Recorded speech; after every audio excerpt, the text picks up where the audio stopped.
بسم الله الرحمن الرحيم. الحمد لله رب العالمين، والصلاة والسلام على أشرف الأنبياء والمرسلين وعلى آله وأصحابه أجمعين ومن تبعهم بإحسان إلى يوم الدين، أما بعد. فأعوذ بالله من الشيطان الرجيم. بسم الله الرحمن الرحيم.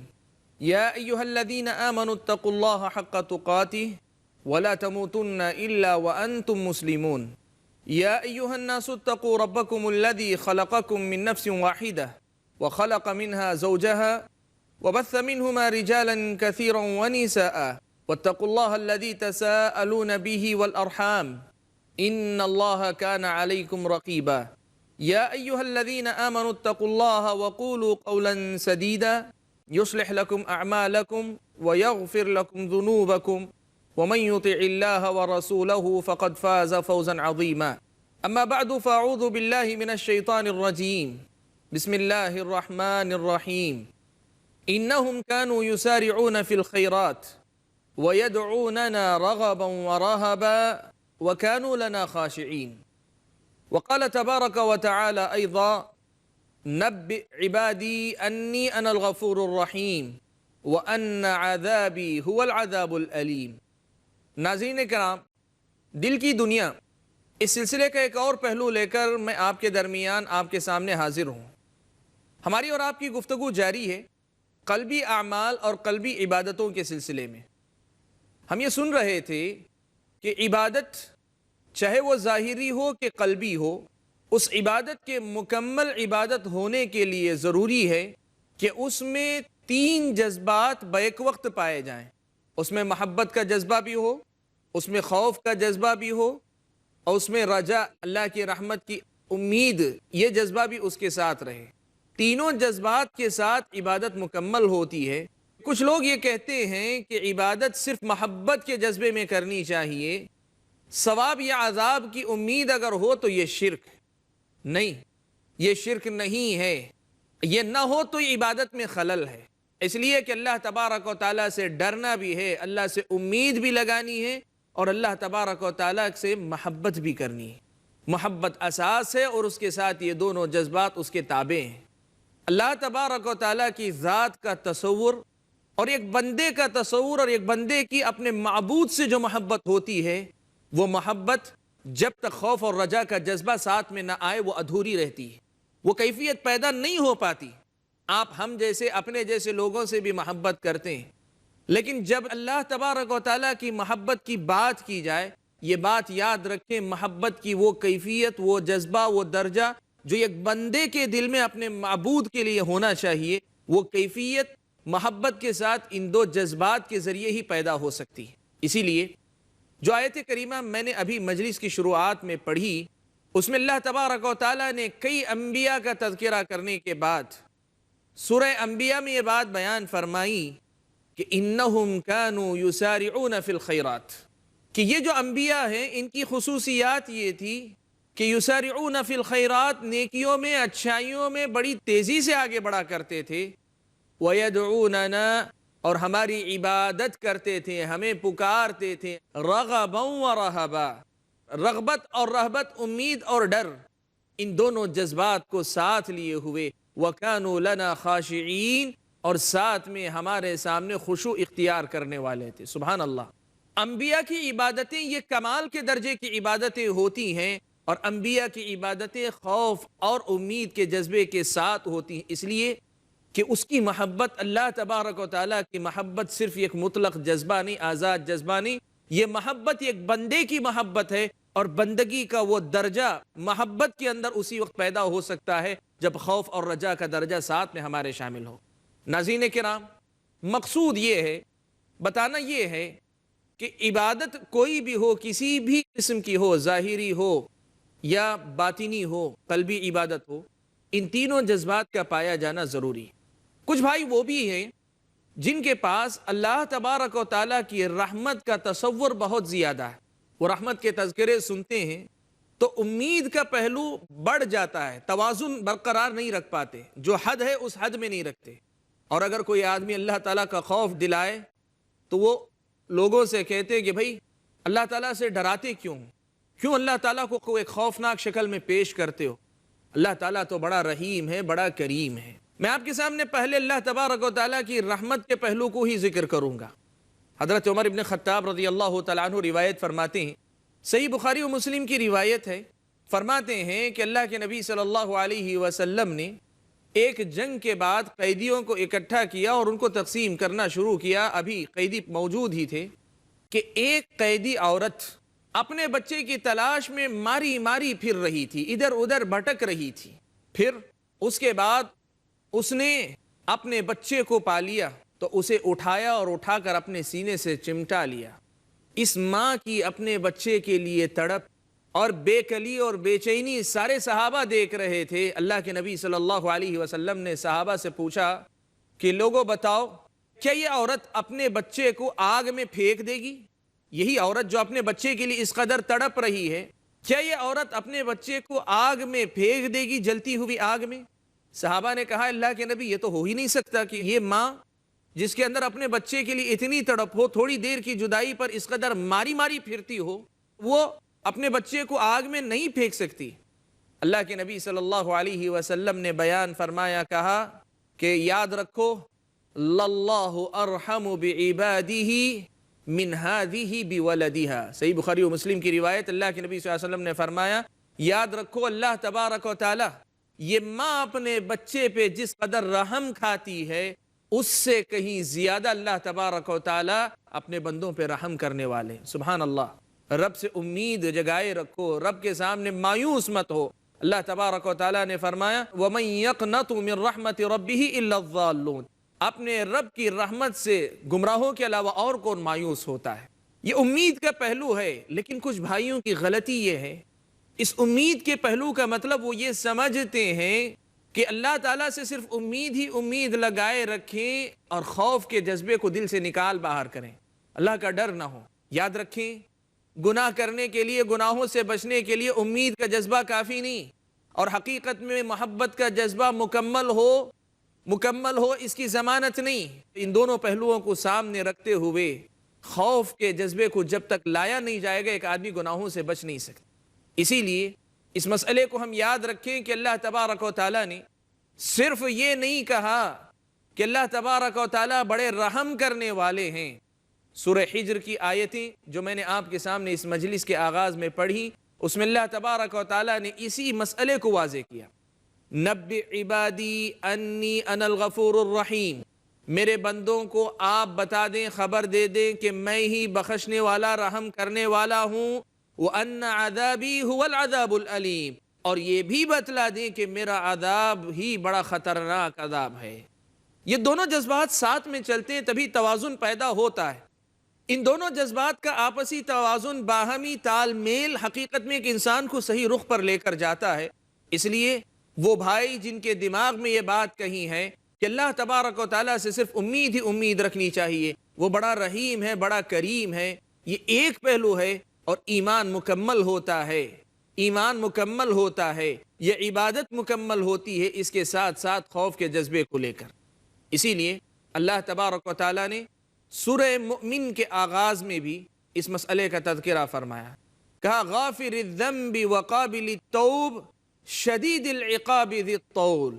اللہ تبارک و تعالیٰ نے اپنا تعارف کرواتے ہوئے کہا کہ غافر الذنب، گناہوں کا بخشنے والا ہے وہ، وقابل التوب، توبہ کا قبول کرنے والا ہے، شدید العقاب، لیکن ساتھ میں یہ بھی کہ بڑی سخت سزا دینے والا ہے، ذی الطول، اور بڑا با اختیار ہے، بڑا با اختیار ہے۔ سبحان اللہ، یہ توازن اللہ تبارک و تعالیٰ نے ہر جگہ برقرار رکھا ہے۔ اس لیے امید کو غالب کر لینا، خوف کو بھول جانا، یا خوف کو غالب کر لینا اور ڈر ڈر کے ایسے جینا کہ اللہ تعالیٰ سے جیسے لگتا ہے کوئی امید ہی نہیں، بس اس کا ڈر ہے کہ میں عمل کروں گا تبھی نجات ہوگی، عمل سے صرف کوئی نجات نہیں پاتا۔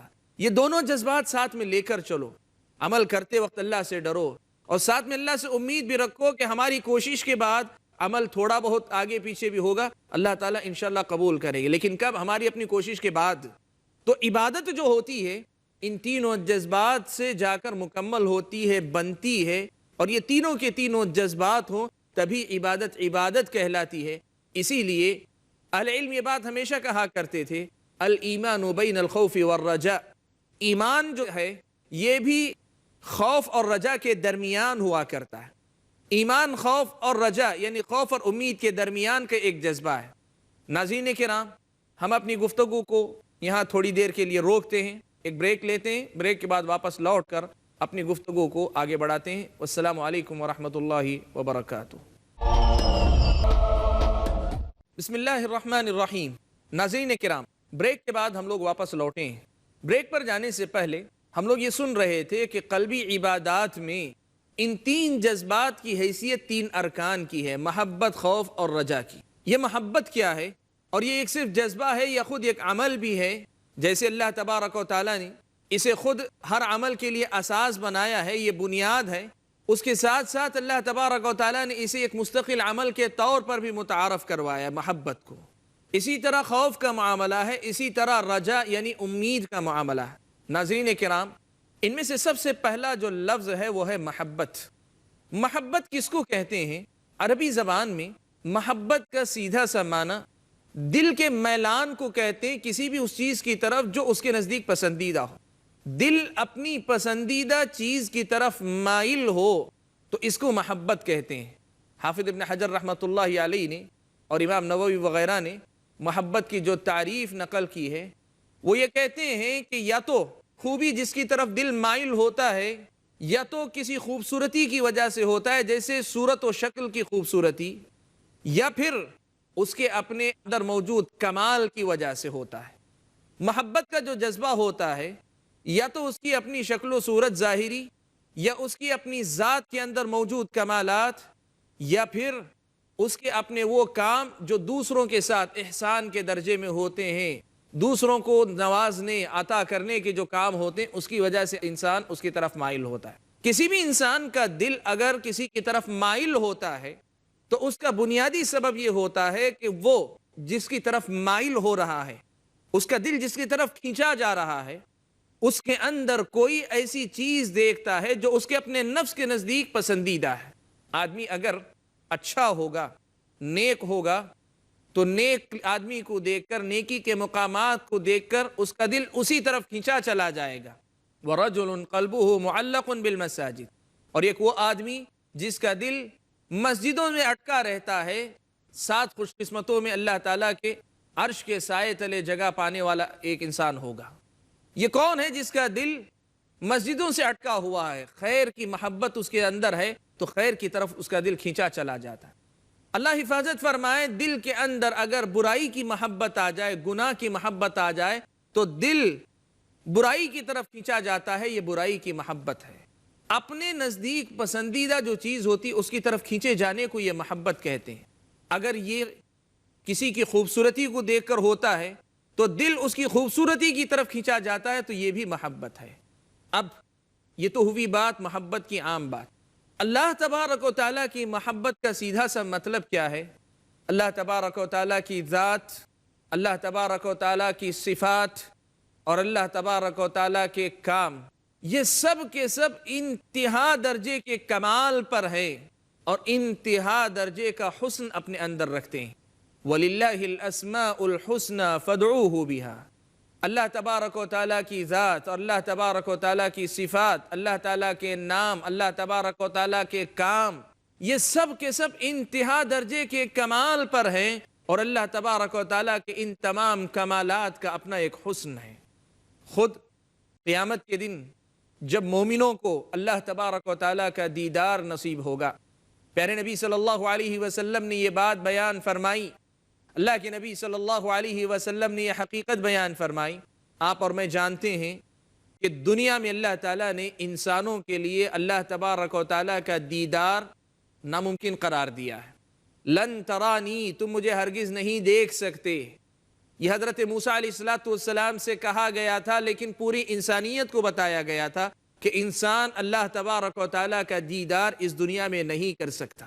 لیکن وہیں اللہ تعالیٰ نے یہ بات بھی بیان فرمائی، اللہ کے نبی صلی اللہ علیہ وسلم نے جس کی تفصیل سے وضاحت فرمائی کہ روز قیامت جنتیوں کو جو نعمتیں ملیں گی، ان نعمتوں میں سب سے اونچی جو نعمت ہوگی وہ اللہ تبارک و تعالیٰ کا دیدار ہوگا. اللہ کے نبی صلی اللہ علیہ وسلم یہ بات بیان فرماتے ہیں کہ جنت میں سارے جنتی چلے آئیں گے، جہنمی جہنم میں چلے جائیں گے، سب کا فیصلہ ہو جائے گا۔ اس کے بعد اللہ تبارک و تعالی جنتیوں سے پوچھیں گے کہ بتاؤ کیا کوئی نعمت باقی ہے جو میں نے تمہیں اب تک عطا نہیں کی ہے؟ سارے کے سارے جنتی کہیں گے اللہ تعالیٰ ساری کی ساری نعمتیں حاصل ہیں۔ اللہ تبارک و تعالیٰ اس کے بعد بندوں کے سامنے ظاہر ہوں گے، اللہ تبارک و تعالیٰ کا دیدار بندے کریں گے، اللہ تبارک و تعالیٰ کو دیکھیں گے۔ اللہ کے نبی صلی اللہ علیہ وسلم بیان فرماتے ہیں، کہتے ہیں اس منظر سے زیادہ اچھا منظر نہ تو کبھی جنتیوں نے دیکھا ہوگا، اور اس سے زیادہ لذت کبھی کسی کو نہیں ملے گی، اور یہ لوگوں کو ہر جمعہ اس کو نصیب ہوگا، اور دیکھنے والے روزانہ ایک مرتبہ بھی دیکھیں گے، اس سے کم اور اس سے زیادہ بھی دیکھیں گے۔ ناظرین کرام، یہ حدیث میرے اور آپ کے سامنے اس حقیقت کو بھی واضح کرتی ہے کہ اللہ تبارک و تعالیٰ کی ذات کا حسن بھی ایسا ہے کہ جس کو یہ دیکھنا نصیب ہو جائے اس سے بڑا خوش قسمت کوئی نہیں۔ اللہ تعالیٰ مجھ کو اور آپ کو یہ اونچا مقام نصیب فرمائے اور ایسے اعمال کی توفیق عطا فرمائے، ہمیں اپنے رحم و کرم سے اس مقام تک پہنچا دے، آمین۔ میں یہ بات آپ کے سامنے بتانا چاہ رہا ہوں کہ اللہ تبارک و تعالیٰ کی محبت کی جب بات آتی ہے تو اللہ تبارک و تعالیٰ کی محبت یہ ہے کہ اللہ تبارک و تعالیٰ کی ذات بھی، اللہ تبارک و تعالیٰ کے صفات بھی، اللہ کے نام بھی، اللہ تبارک و تعالیٰ کے کمال بھی، اور ان سب سے آگے بڑھ کر آپ دیکھیں کہ یہ مخلوقات جو اللہ تعالیٰ نے پیدا کی ہیں، ان تمام پہ آدمی اگر غور کرتا ہے اور ان کو سمجھ پاتا ہے تو دنیا کا سب سے مرغوب، دنیا کی سب سے مرغوب چیز کوئی ہو سکتی ہے جس کی رغبت انسان کے دل میں پیدا ہو سکتی ہے تو وہ صرف اور صرف اللہ تبارک و تعالیٰ۔ انسان اللہ تبارک و تعالیٰ کی معرفت، اللہ تعالیٰ کی پہچان اور اللہ تبارک و تعالیٰ کو جاننے کی راہ میں آگے بڑھتا جاتا ہے، ایسی محبت، ایک ایسی کیفیت انسان کے دل میں آتی ہے کہ انسان پھر اسی کا ہو کر رہ جاتا ہے۔ محبت اللہ تعالیٰ سے کرنے کا مطلب یہ ہے کہ بندہ اللہ تبارک و تعالیٰ کی معرفت، اس کے نام اور اس کی صفات کے ذریعے اس دنیا میں، اور روز قیامت اللہ تبارک و تعالیٰ کے دیدار کے ذریعے اس درجے تک پہنچے، ایسی معرفت اللہ کے حاصل کرے کہ پھر اللہ تبارک و تعالیٰ کی محبت اس کے دل میں گھر کر جائے، اور پھر وہ اللہ تعالیٰ ہی کا ہو کر رہ جائے، پھر دنیا کی کسی چیز میں اسے ایسی کوئی کشش نظر نہ آئے کہ وہ اللہ تعالیٰ کو چھوڑ کر کسی اور طرف توجہ دے سکے۔ ناظرین کرام، اللہ تبارک و تعالیٰ کی جو محبت ہے، یہی محبت اصل عبادت کا راز ہے، عبادت کی بنیاد ہے۔ اسی لیے اللہ تبارک و تعالیٰ نے یہ بات بیان فرمائی۔ اللہ تبارک و تعالیٰ نے فرمایا وَمِنَ النَّاسِ مَن يَتَّخِذُ مِن دُونِ اللَّهِ أَندَادًا يُحِبُّونَهُمْ كَحُبِّ اللَّهِ وَالَّذِينَ آمَنُوا أَشَدُّ حُبًّا لِلَّهِ۔ اللہ تبارک و تعالیٰ نے فرمایا لوگوں میں سے کچھ ایسے ہیں جو اللہ تبارک و تعالیٰ کے علاوہ معبود اپنے بنا لیتے ہیں اور ان سے ویسی محبت کرتے ہیں جیسی محبت اللہ سے کی جانی چاہیے، لیکن یاد رکھو والذین آمنوا، جو مومن ہیں، اشد حبا للہ، مومنوں کی اللہ تعالیٰ سے جو محبت ہے وہ اس سے کہیں زیادہ شدید ہوتی ہے۔ کیوں؟ اس لیے کہ یہ معبودان باطلہ جن کی محبت میں یہ مشرک مبتلا ہے، اگر ان کی محبت ہے بھی پوری واقفیت کے ساتھ بھی اگر ہے تو ان کے اندر ہے ہی کیا خوبیاں؟ اگر کوئی خوبی ہے بھی تو وہ کتنی اونچی خوبی ہو سکتی ہے، ان کی محبت کتنی بھی ہو وہ ایک درجے تک ہی ہو سکتی ہے۔ اللہ تبارک و تعالیٰ کی ذات اور اللہ تعالیٰ کی صفات اور اللہ تبارک و تعالیٰ کی یہ کائنات جو اللہ تعالیٰ کی بنائی ہوئی، یہ خود اللہ تبارک و تعالیٰ کی ایسی محبت ایک انسان کے دل میں پیدا کرتی ہے کہ مومن جو اللہ سے محبت کرتا ہے، اتنی محبت کوئی انسان کر ہی نہیں سکتا۔ جس نے رب کو پہچانا، جس نے رب کو جانا، جو رب کو جانتا ہے وہی اپنے رب سے محبت کر سکتا ہے، اور جو رب کو کما حقہ جانتا ہے، جتنا زیادہ جانتا ہے اتنی ہی زیادہ وہ اس کی محبت میں نکلتا ہے آگے۔ اللہ نے فرمایا والذین آمنوا اشد حبا للہ، ایمان والے اللہ تبارک و تعالیٰ سے زیادہ محبت کرتے ہیں۔ یہ ایسی کوئی بات نہیں کہ یہاں مقابلہ ہے کہ تم کتنی کرتے ہو میں کتنی کرتا ہوں، یہ حقیقت ہے کہ مشرک اپنے دل و جان سے بھی اپنے معبود کی پرستش کرے، اپنے معبود کی عبادت کرے، اس کی محبت کو اپنے دل و جان میں بسا لے، پھر بھی اس کی محبت اس درجے کو پہنچ ہی نہیں سکتی جس درجے کو ایک مومن کی محبت اللہ تبارک و تعالیٰ کے ساتھ پہنچ پاتی ہے۔ کیوں؟ اس لیے کہ اللہ تبارک و تعالیٰ کا جو مقام ہے، اللہ کی جو صفات ہیں، ان میں سے ایک صفت کے درجے تک بھی یہ معبود نہیں پہنچ سکتے۔ جب یہ معبود اللہ تعالیٰ کی برابری نہیں کر سکتے، برابری تو دور کی بات، اس کے قریب تک نہیں پہنچ سکتے، تو ان معبودوں کی محبت اللہ کی محبت کے درجے تک کیسے پہنچ سکتی ہے؟ ناظرین کرام، اللہ تبارک و تعالیٰ کی محبت ہمارے اور آپ کے دل میں پیدا ہو، اس کی ہم اور آپ کو فکر کرنی چاہیے، اور اس کے جو اسباب ہو سکتے ہیں ان کو اپنانے کی ہم اور آپ کو فکر کرنی چاہیے۔ اس لیے اللہ تبارک و تعالیٰ کی محبت ہی انسان کو اس راہ پر آگے لے جانے کا باعث بنتی ہے۔ اللہ تبارک و تعالیٰ نے قرآن مجید کے اندر ایسے محبت کرنے والوں کی مثال بیان فرمائی۔ یا ایھا الذین آمنوا من یرتد منکم عن دینہ فسوف یأتی اللہ بقوم یحبهم ویحبونہ اذلۃ علی المؤمنین اعزۃ علی الکافرین یجاہدون فی سبیل اللہ ولا یخافون لومۃ لائم۔ اے لوگو، تم میں سے جو مرتد ہو رہے ہیں، فسوف یأتی اللہ بقوم، اگر مرتد ہوتے ہو تو ہو جاؤ، اللہ تعالیٰ ایک ایسی قوم کو لائیں گے جو اللہ تبارک و تعالیٰ سے محبت کریں گے اور اللہ تبارک و تعالیٰ ان سے محبت کریں گے۔ یہ آیت کی ترتیب کے الفاظ دیکھیں، اللہ تعالیٰ ان سے محبت کریں گے اور وہ اللہ سے محبت کریں گے، اور اس کا نتیجہ کیا ہے؟ اذلۃ علی المؤمنین، اللہ کی محبت کے نتیجے میں ان کے اندر بے شمار خوبیاں پیدا ہوں گی۔